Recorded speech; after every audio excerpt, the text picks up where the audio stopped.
Welcome back. Now let's talk a bit of leadership, right? Leadership. So, which is what my country needs. Good leadership. Everybody needs good leadership. Everybody. You know the funny thing? Someone actually said, if you want to get a good leader, you need to check, first of all, if you're a good follower. And also check if you're leading well in your own little unit. That way you understand, because what you have out there is a product of what you have in here. And I was like, oh, okay, so... But many people say that Nigerians are very good followers. Just show them the way and they will follow you. Is it about showing them the... So if you show them a bad way, they'll follow you in that way? Well, isn't that why... That's like zombies, huh? That is corruption now.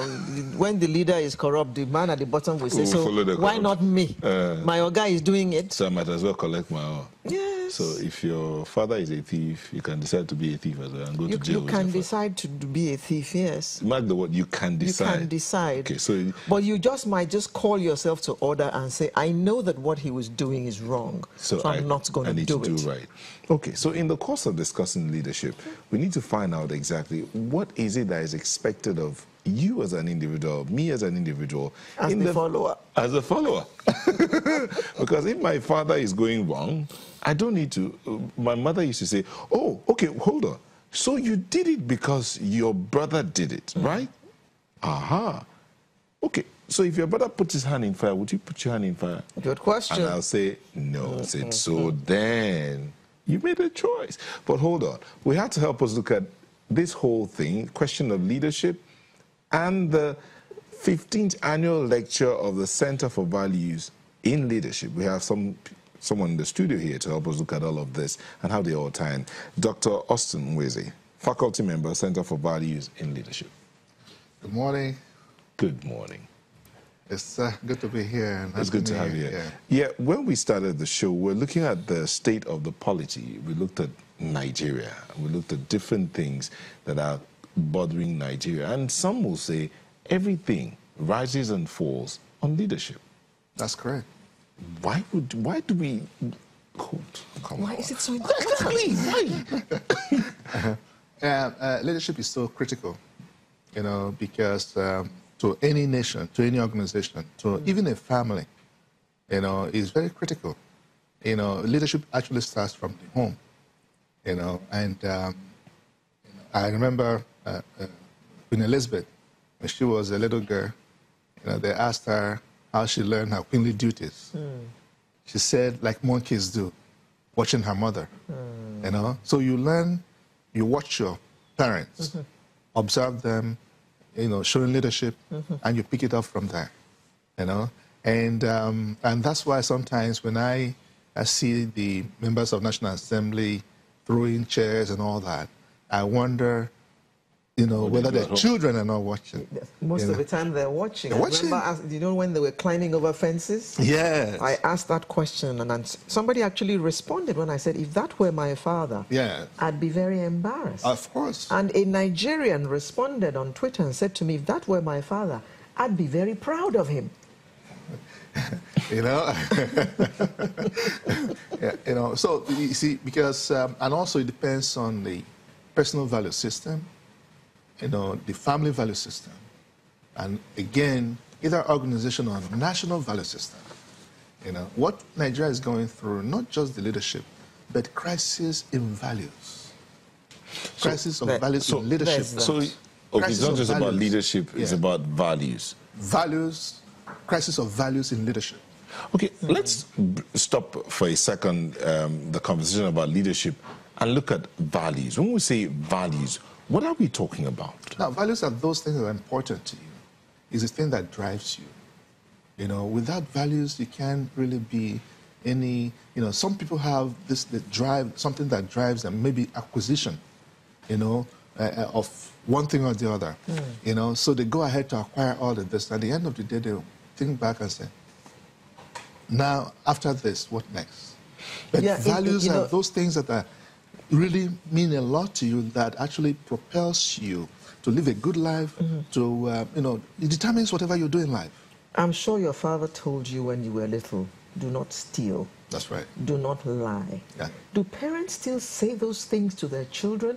Because we have had cases where grown-ups blatantly lied, and they were caught in the lie that even their children, look at when Eroded was ill, and somebody sat in this set with us and told us that I visited him, and I saw him going up and down the stairs doing exercise. I mean, how would the children of that person have felt when they found out that the former president was actually dead? When his ghost was seen going up and down the steps. That's right. It's just unfortunate because one thing that you know, parents do. I remember even my community, my village, Uburu, neighboring state, you know, Hausa, you know, we were told that if you're from my village, even up to now, the forefathers had this, you know, this thing about them, that if you're from my village, if you steal, you should not come back.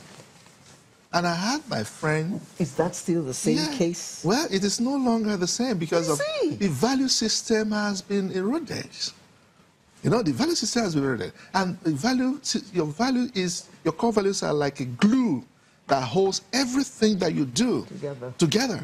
And once it's eroded, the society is, you know, is in a shambles. So that's where we should start from. Yes. Our values have been eroded. Eroded.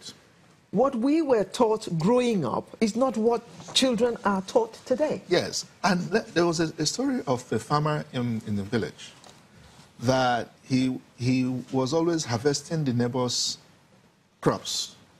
So he used to take his little son to the farm. And then each time he went to his neighbor's farm to harvest, to steal his crops, he will look left, look right, look back, and nobody. Then he will harvest and quickly. And the neighbor will come and shout. He will even join the neighbor to say, whoever steals this thing. So one day, his little son was watching him. And when after harvesting, he came back to his son. The son asked him, Daddy, why is it that each time you go stealing this man's crops, you look left, you look right, you look back, but you never looked up? Don't you think that somebody up could be watching you? Oh, dear. And that was the turning point for that father. The son taught him to stop stealing. So you can actually learn from the younger generation. Exactly. So and that's why you can decide. You said, as embarrassing as it seems, or maybe. Okay, we've been joined by Mr. Rashid Adigbara, Director, Center for Values and Leadership. Welcome. Okay, before you came in, Dr. Onweze was talking about a crisis of values in leadership. And we were seeking to know, is that really the case of Nigeria? Because that's what he says. Nigeria has a serious case of crisis of values in leadership. Is that really the case? On point, yes. That is the major challenge we face. And until we brace up to accept this as a challenge and find ways and measures to resolve it, we'll continue to grow up in the dark. If you look back at the present environment, almost everything seems to be upside down, just like Dr. Onweze has alluded to. But we cast our mind back to shortly before independence and a few years after independence, we had a value system that shaped the future of the country. That's right. First set of politicians, it was rare to hear or read that they stole. You can see investment on infrastructure, on landmark projects across the country, television, universities, and so on. Okay, they were committing public funds for the public good, implying using the Commonwealth to expand the rising of the common good. So the question will now be, who taught this lack of values to the next generation? Well, as a human system, nothing is constant. I think there are some events that happened towards the tail end of the First Republic that gave credence to some of the challenges we have today. In the past, the public sector was a solid organization. There were rules and institutions. It's not a question of where you came from or who your godfather really is. You go through the system in terms of employment,